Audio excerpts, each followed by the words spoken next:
인생을 살다 보면 이런 일들이 있습니다. 다른 사람들은 빠르게 그 인생이 가는 것 같은데 우리 집, 나는 왠지 더디게 간다라는 생각이 들 때가 있습니다. 예를 들어서 이런 것입니다. 다른 사람들은 이민 왔지만 척척 좋은 집에 사는 것 같은데 우리 집은 시간이 꽤 지났는데도 불구하고 여전히 남들을 부러워할 만한 그런 곳에 살고 있을 때 우리는 그런 생각을 합니다. 왜 우리 집은, 내 삶은 이렇게 더딜까? 다른 집의 자녀들을 보면 대학을 졸업하고 취업을 하고 자기 앞가림을 너무나도 잘하는 것 같은데 우리 집 자녀는 그에 비해서 조금 더디다고 생각될 때가 있습니다. 신앙생활도 마찬가지 아닙니까? 다른 사람은 신앙이 성장하고 변화되는 게 보이는데 우리 집은, 내 배우자는, 우리 자녀는 더디게 보일 때마다 우리는 그런 생각을 합니다. 다른 집은 인생이 잘 풀리는 것 같은데 왜 나는, 우리 집은 그러지 못할까라는 생각이 들 때가 있습니다. 만약 여러분 살면서 한 번도 이러한 경험을 해보지 않았다면 정말 여러분들은 감사해야 될 것 같습니다. 이런 감정은 거의 대부분 다 느끼는 감정일 것입니다. 그런데 여기에 이런 또 한 가지 질문을 해봐야죠.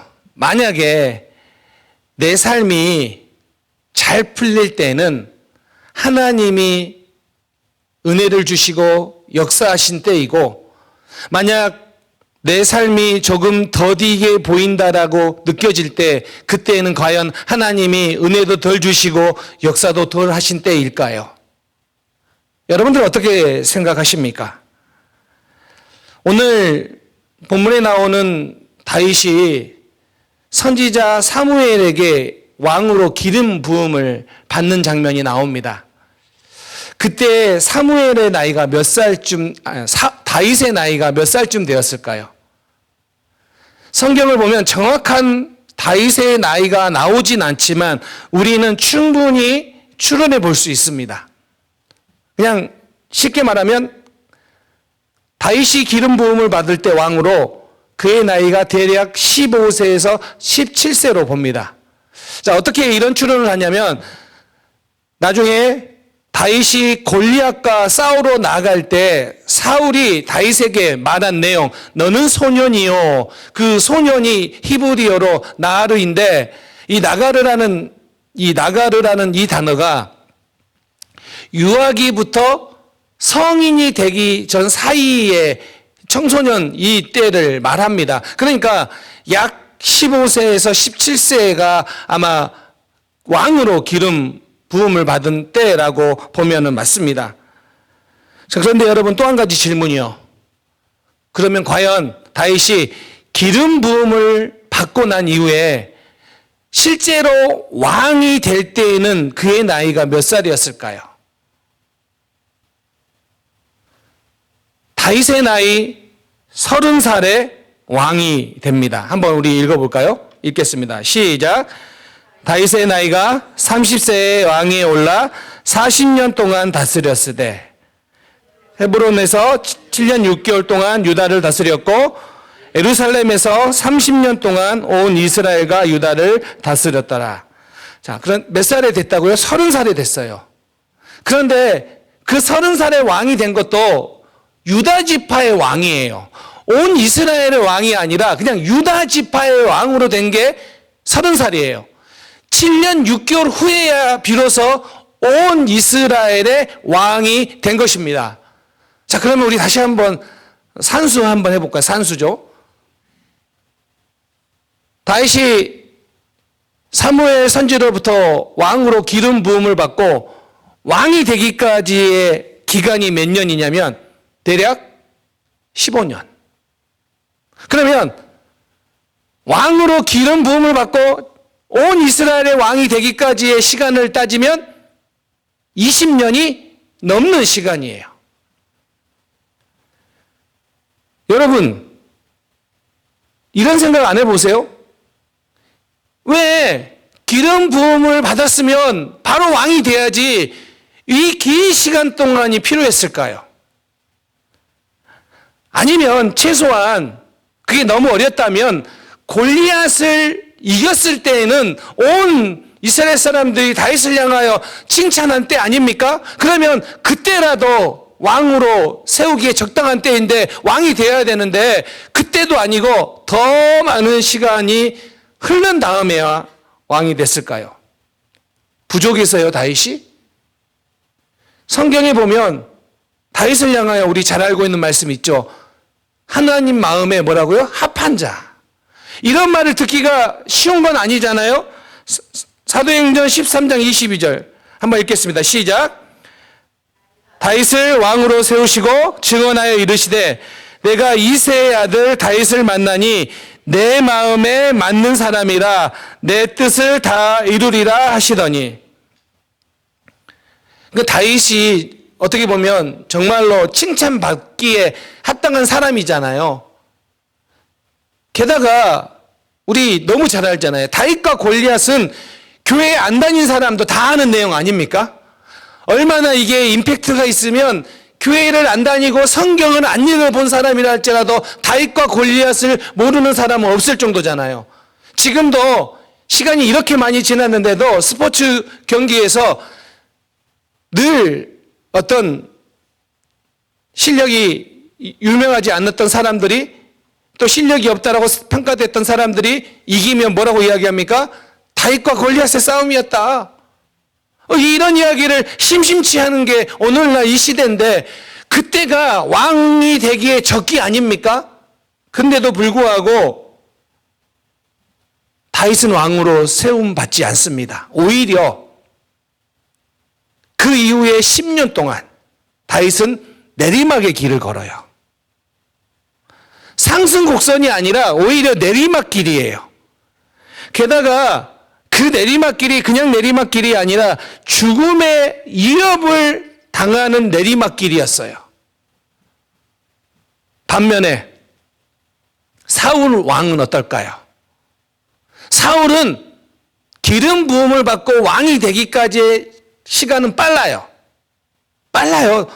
오히려 다윗이 느리지 사울은 빨랐다라는 것입니다. 유진 피터슨이 쓴 다윗 현실에 뿌리박은 영성이라는 책을 보면 이런 내용이 나와요.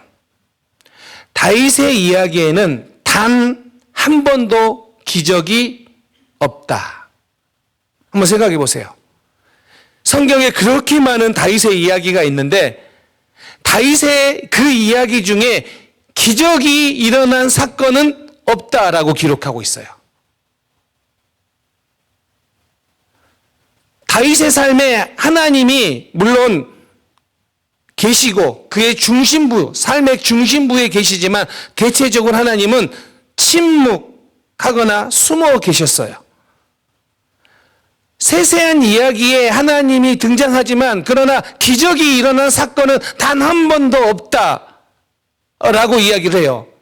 그런데 여러분, 사무엘상에 보면 하나님의 영이 임했다라는 게 나오는데 사울에게 하나님의 영이 임한 것과 다윗에게 하나님의 영이 임한 것이 몇 번일까요? 분명히 우리는 더 훌륭한 다윗에게 하나님의 영이 임했다라는 기록이 더 많을 것 같은데 사울에게는요 하나님의 영이 임했다라는 것이 3번 나오고 다윗에게는요 1번밖에 안 나와요. 그래서 어떤 사람은 이렇게 이야기해요. 하나님의 영이 다윗에게 임한 후에 쭉 함께 계셨기 때문에 한 번으로 끝난다라고 말을 해요. 물론 그럴듯한 이야기죠. 그런데 여러분 보세요. 사울에게 하나님의 영이 임했다라고 한 이후에 놀라운 일이 일어나요. 사울의 삶에 있어서. 그러면 하나님의 영이 임했다라는 것이 임했다 떠났다라는 그런 측면이 아니라 하나님의 영이 임할 때마다 사울의 삶에도 놀라운 일이 일어났다라는 것입니다. 그러면 이 두 사람을 비교해 보면 오히려 세상적으로 보면 사울의 삶이 빠른 거예요. 다윗의 삶은 더딘 거예요. 오늘 우리가 이야기한 걸로 보면 다른 사람들이 부러워할 만하고 저 집은 참 잘 나간다, 저 집은 참 좋겠다라고 말하는 그 속도는 오히려 사울이 더 가깝고요. 다윗은 그에 비해서 느려요. 느려. 여러분, 우리 어렸을 때부터 자녀들이 이거 어렸을 때 뒤집는 것만 해도 우리 반응이 어땠습니까? 놀라 하잖아요. 그런데 옆집 아이는 뒤집는데 똑같은 우리 아이는 못 뒤집으면 엄마들이 얼마나 속상해요. 그게 뒤집으려고 그냥 반절 뒤집어 놓고 세우려고 그런 적 없으십니까? 저희 딸이요. 뒤집기를 잘 못했어요. 뒤집어야 긴데 뒤집지 않고 그냥 기어버렸어요. 그래서 뒤집기 전까지 왜 못 뒤집지 그렇게 뒤집으라고 제가 그냥 반절 이렇게 세워놓고 뒤집어 이랬던 적도 많아요. 근데 쟤는요, 뒤집는 건 느렸는데 걷는 건 또 엄청 빨랐어요. 그러니까 옆에 또 비슷한 또래 애들이 빨리 걷는다고 부러워하고 그랬어요. 여러분, 우리의 삶이 그래요. 조금만 빨라도 부러워하고 조금만 더뎌도 우리는 어떻습니까? 이렇게 느리지? 왜 이렇게 더디지? 이게 우리의 생각 아니냐는 거예요. 오늘 이 두 사람을 비교하면 오히려 다윗은 더디고 느렸어요. 자, 그런데 여러분, 고생 덜하고 빨리 성공하는 것이 우리 인생의 본질일까요? 물론 좋은 집에서 살고 조금 더 안락한 생활을 한다면 그게 유익함도 있고 그걸로 인하여 우리가 할 수 있는 것도 더 있겠지요. 그러나 그것이 참된 인생의 의미냐는 거예요. 좀 일찍 가는 것이, 좀 빨리빨리 성장하고 좀 잘 나가는 것이, 그것이 정말로 우리 인생의 본질적인 문제라는 거예요. 오늘 하나님께서 다윗을 통하여 우리에게 너무 중요한 것을 보여주세요. 다윗의 시간표 안에, 다윗의 시간 안에요, 어려움이 없는 게 아니에요. 때로는 하나님이 그 고난을 허락하셨어요. 그런데 하나님은 그 시간들을 통하여 다윗을 하나님의 자녀답게 만드시는 과정이 그 안에 있다라는 거예요. 그래서 성경이 뭐라고 이야기합니까? 다윗을 향하여 하나님 마음에 합한 자. 우리가 인생을 살아가는 동안에 다른 사람보다 좀 더 잘 나가는 것이 우리 인생의 목적이 아니라 하나님 마음에 합한 자로 살아가는 것, 그것이 우리 삶의 중요한 거라는 거예요. 그런데 여러분, 왜 이렇게 살 수 있었냐면 오늘 본문에도 이제 그게 나오는데 다윗은 하나님의 마음이 어디에 있는지를 분별할 수 있어요. 이게 중요해요. 하나님 마음이 어디에 있는지를 분별할 수 있기 때문에 그는 그의 삶에서 하나님의 마음에 합한 자로 살아갈 수 있는 것입니다. 요즘 여러분 이런 말이 있어요. 이제 한국은 3월이잖아요. 3월이 뭡니까? 새 학기가 시작이에요. 근데 이 새 학기가 시작되면 제일 활발하게 활동하는 게 2단이래요. 대학교에 2단들이 제일 활동하기 좋은 때가 언제냐면 지금 이 3월이래요. 이유가 뭐냐니까 대학생들이, 우리는 똑똑하다고 생각하지만 2단을 분별하지 못하기 때문에 제일 유혹하기 쉬운 대상이 대학생이라는 거예요. 근데 여러분, 이건 미국도 마찬가지예요. 왜 2단들이 이 대학생들을 유혹하냐면 그들에게 하나님의 뜻, 하나님의 말씀을 분별할 수 있는 지식, 능력이 없기 때문에 대학교 갔는데도 불구하고 2단들이 그들을 타겟으로 삼으면 자주 넘어가는 사람들이 많다라는 것입니다. 예전에는요, 신천지가 잘 알려지지 않을 때에는요, 신천지 구별법이 있었어요. 신천지로 의심된 사람에게 신천지 교주 이만희 욕해봐 그러면 그들은 욕 못하고 도망갔어요. 왜 욕을 못했냐고 하니까 그들에게는 그 교주잖아요. 진리잖아요. 그러니까 어떻게 그들에게 메시아죠. 그 메시아를 욕할 수 있느냐 하고 욕을 못했다는 거예요. 그런데 요즘은요, 욕한대요. 그러면 그들의 믿음이 변질된 거냐? 아니에요. 그들 스스로 말하기를 이렇게 말한대요. 전도를 할 수 있다면 욕해도 괜찮다. 그러니까 세상이 바뀌니까 그들도 그에 맞춰서 바뀌는 거예요, 기준이. 여러분, 그런데 우리가 한번 읽어봐야 되겠습니다. 마태복음 7장 15절 말씀 함께 읽겠습니다. 시작. 아니요. 자, 거짓 선지자들을 시작. 거짓 선지자들을 삼가라. 양의 옷을 입고 너희에게 나타나오나 속에는 누락질하는 일이라. 거짓 선지자들이 이렇게 다가온다라는 거예요. 요한 1서 4장 1절 말씀도 한번 읽어보겠습니다. 함께 읽겠습니다. 시작. 사랑하는 자들아, 영을 다 믿지 말고 오직 영들이 하나님께 속하였으나 분별하라. 많은 거짓 선지자가 세상에 나왔습니다. 여러분, 오늘날 우리가 하나님의 뜻을 분별할 수 있는 게 왜 중요하냐면, 이단도 우리가 때로는 분별하기 어려워요. 이단도. 오늘 성경이 이야기하지 않습니까? 분별하라고요. 거짓 선지자들이 세상에 많이 나왔다고요. 여러분, 우리 이거 인정해야 돼요. 거짓 선지자들이 오늘날 세상에 활동해서 오늘 성도들을 미혹하고 유혹하는 일들이 있다라는 거예요. 그런데 뭐 해야 됩니까? 우리가 분별해야 된다라는 거예요. 그런데 중요한 건 이거예요. 이단만 분별해서는 안 되고 더 근본적인 거, 하나님의 뜻을 분별할 수 있는 말씀이 우리 가운데 있어야 됩니다. 하나님의 뜻을 분별할 수 있는 힘이, 영적 힘이 우리 가운데 있어야 됩니다. 이게 없으면요, 넘어가요. 무너져요. 자, 오늘 본문을 통하여 그러면 하나님이 우리에게 무엇을 교훈하시 주실까요? 하나님께서 우리에게 무엇을 말씀하실까요? 중요한 게 이겁니다. 자, 우리의 삶은 하나님의 주권 가운데 있다라는 것입니다. 오늘 본문을 볼까요? 사울이 다윗을 죽이려고 해요. 그런데 그렇게 도망 다닐 때 다윗에게 두 번의 기회가 찾아와요. 사울을 반대로 제거할 두 번의 기회. 그런데 다윗은 사울을 죽이지 않습니다. 그리고 이런 기록이 있습니다. 사무엘상 24장 5절 6절 함께 읽겠습니다. 시작.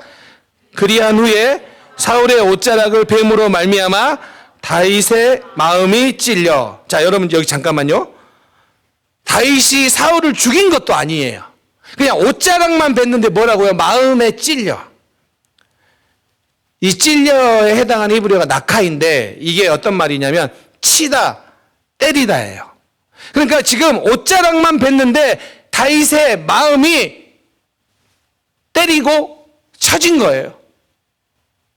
지금 이것을 무슨 이야기를 하고 있냐면 다윗이 옷자락만 뱉는데 죽인 것도 아니고 자기를 죽이려고 하는 사람에게 복수한 것도 아니고 옷자락만 뱉는데도 불구하고 그의 마음이 찔렸다라는 거예요. 왜 찔렸을까요? 6절 말씀 읽어보겠습니다. 시작.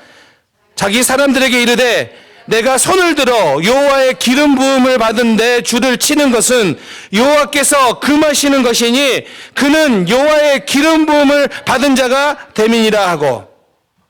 왜 찔렸습니까? 하나님의 뜻이 아니라고 분별했기 때문에 찔린 거예요. 그냥 여러분 옷자락 뺀다고 그 사람이 죽습니까? 그 사람에게 무슨 일이 일어납니까? 근데 왜 찔리냐면 하나님의 뜻이 아님을 그가 판단했기 때문이에요. 여러분, 이런 거예요. 우리에게 영적인 힘이 있는 것은 이런 거예요. 하나님의 뜻이 아니면 분별될 때, 판단될 때 내 마음에는 그렇게 하기를 원하더라도 그렇게 하지 않는 거예요. 왜요? 하나님의 뜻이 분별돼야지만이 우리가 이 땅을 살아가는 동안에 우리의 인생이 하나님의 주권 가운데 있다라는 것을 인정할 수 있다라는 거예요. 그렇게 살아가야 되기 때문이에요. 여러분, 다윗이 자신을 죽이려고 하는 사울에게 보복하지 않는 것은 하나님의 뜻이다라고 믿었기 때문이에요. 그건 하나님의 뜻이에요. 보복하지 않는 게. 게다가 이 어려움의 시간, 그것을 끝내는 것은 하나님의 손에 달려있지 내 손에 달려있지 않다라는 거예요. 여러분, 아마 저 같으면 그랬을 것 같아요. 내가 사울을 제거하면 몇 가지 나한테 따라온 이익이 있어요. 내가 더 이상 도망가지 않아도 돼요. 그렇죠? 나를 죽이려는 사람이 사라졌으니까. 그리고 이제 가족을 떠나 고생하며 다니는 그 고생이 끝나버려요. 그런데 나에게 절호의 기회가 왔어요. 이걸 잡으면 부하들도 욕하지 않아요. 모든 상황은 다 갖춰졌어요. 그런데 그렇게 하지 않는 이유가 뭐예요? 사울을 끝내는 것은 자기의 힘에 달려있는 것이 아니라 하나님의 주권 가운데 있다라는 거예요. 고린도후서 5장 7절 말씀. 자, 함께 읽겠습니다. 시작. 이는 우리가 믿음으로 행하고, 우리 26장, 고린도후서 5장 7절 말씀 읽겠습니다. 시작. 이는 우리가 믿음으로 행하고 보는 것으로 행하지 아니함이로다. 자, 무슨 이야기를 하고 있냐면 우리의 삶에 겉으로 보이는 것으로 행하는 게 아니라 믿음을 기준으로 삼고 산다라는 거예요. 지금 이 말은 이거예요. 눈앞에 보이는 것이 다가 아니라는 거예요. 그래서 눈앞에 보이는 것이 다라면 나를 괴롭게 하는 사람 복수하고 제거하는 거, 그거 이상한 거 아니에요. 근데 눈앞에 보이는 세계가 다가 아니라는 것을 깨닫고 뭐로 기준을 삼냐면 내 눈에 보이는 것이 기준이 아니라 믿음으로 기준을 삼고 살아가겠다라는 거예요. 다윗이 그렇게 고백하고 있어요. 자, 보세요. 사무엘상 26장 10절 말씀 함께 읽겠습니다. 시작. 다윗이 또 이르되 여호와께서 같이 읽습니다. 살아계심을 두고 맹세하노니 여호와께서 그를 치시리니 혹은 죽을 날이 이르거나 또 전장에 나가서 망하리라. 지금 다윗이 이렇게 말하는 거예요.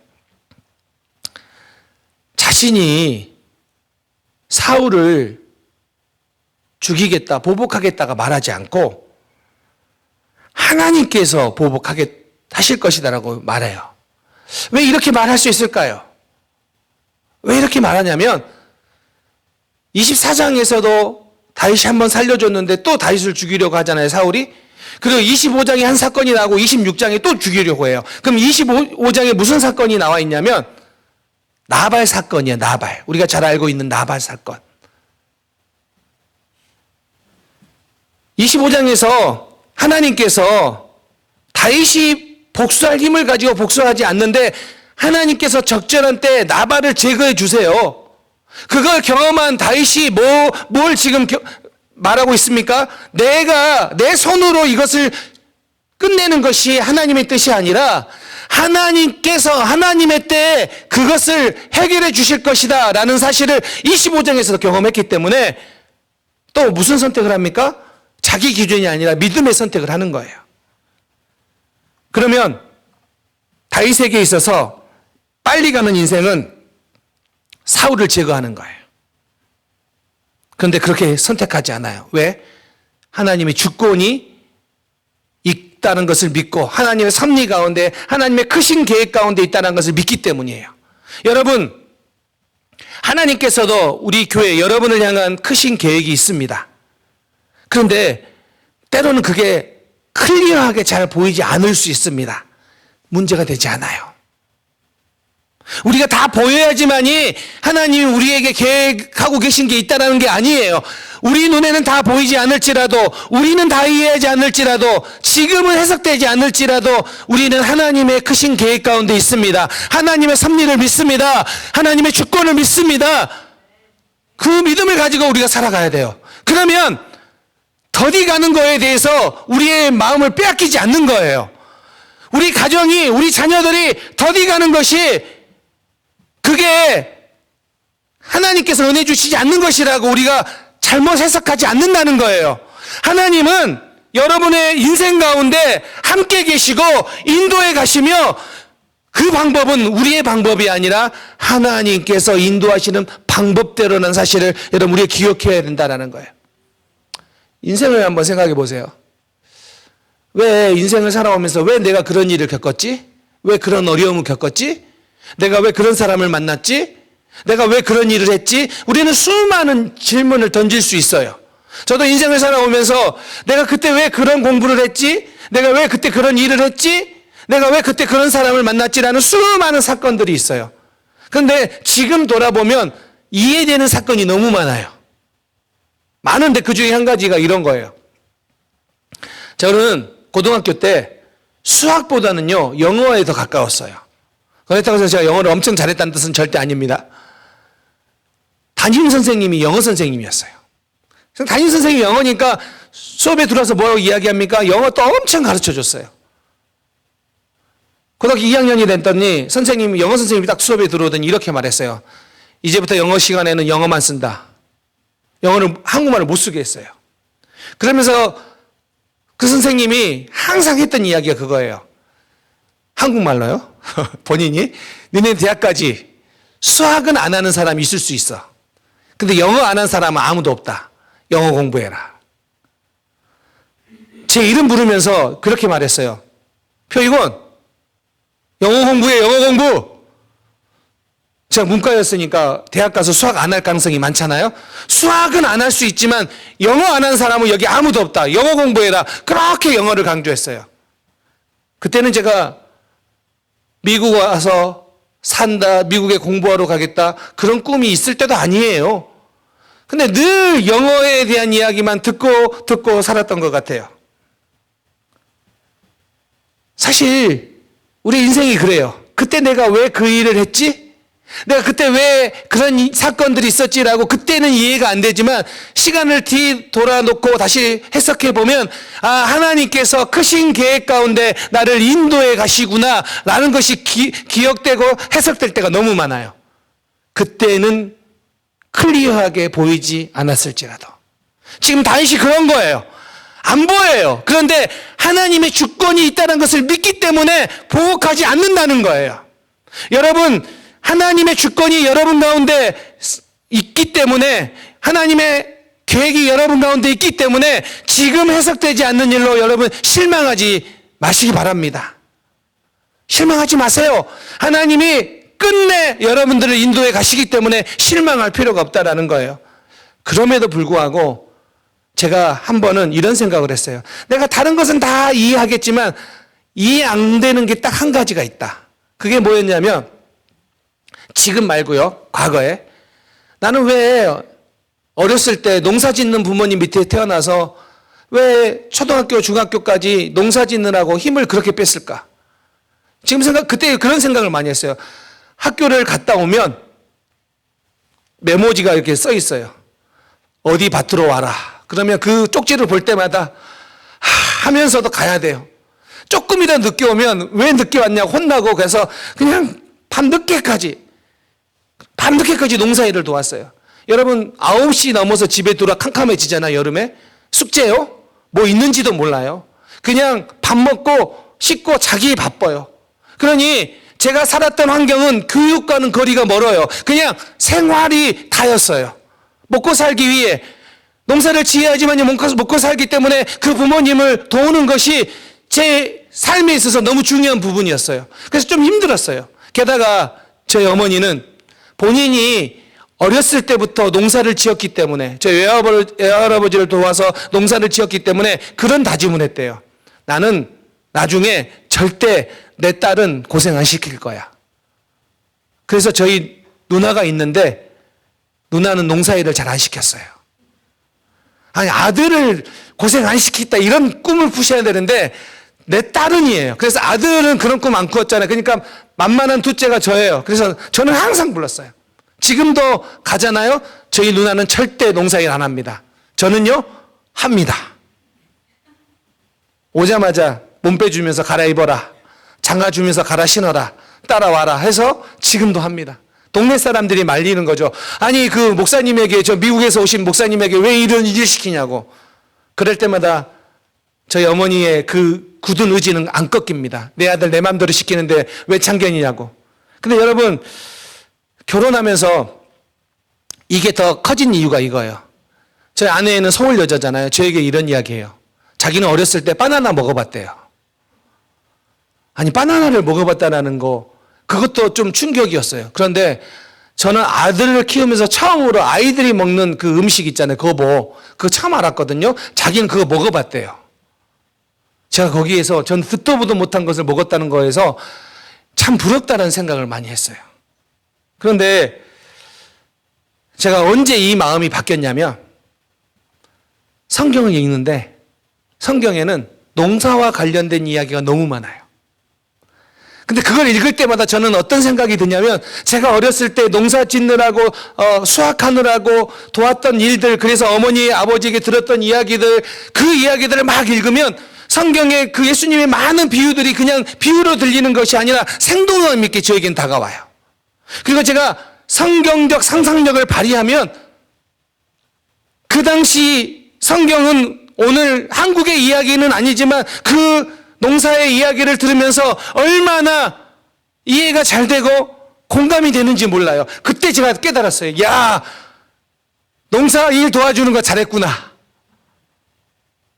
여러분, 우리의 삶의 속도가 때로는 느리고 우리의 삶에 때로는 문제가 어렵다고 해서 하나님의 계획 가운데 우리가 있지 않는 게 아니에요. 그곳에서도 하나님의 계획 가운데 있습니다. 때로는 느려서 힘들고 때로는 어려워서 힘들고 때로는 하나님의 뜻이 이해가 안 돼서 힘들지라도 그때 우리가 고백해야 될 게 있습니다. 우리의 모든 삶은 하나님의 주권 가운데 있습니다. 그걸 믿는다면 오늘 우리는 믿음으로 살아가야 합니다. 오늘 믿음으로 살아내야 됩니다. 다윗이 오늘 본문을 통해 우리에게 보여주고 도전하는 거예요. 이해 안 될지라도 하나님 주권 가운데 있기 때문에 내 대적에게 보복하지 않는 거예요. 그리고 믿음의 길을 걸어가는 거예요. 이제 말씀을 마무리하려고 합니다. 오늘 수요일이 사순절이 시작됩니다. 여러분, 예수님께서 십자가를 지시고 골고다까지 걸어가신 거리가 대략 800m라고 말을 해요. 그러니까 그렇게 긴 길이 아니에요. 그런데 그 짧은 길을 걸어가는 동안에 예수님은 고통 속에서 그 십자가의 길을 걸어가셨어요. 그래서 우리는 그 길을 비아 돌로로사라고 불러요. 슬픔의 길이라는 뜻이에요. 오늘 우리를 구원하기 위해 걸어가신 그 길은 결단코 당시 사람들에게 환영받거나 사람들에게 칭찬받는 길이 아니었어요. 사람들은 실패했다고 생각하는 그 길이었어요. 그런데 우리 주님은 그 길을 묵묵히 걸어가셨어요.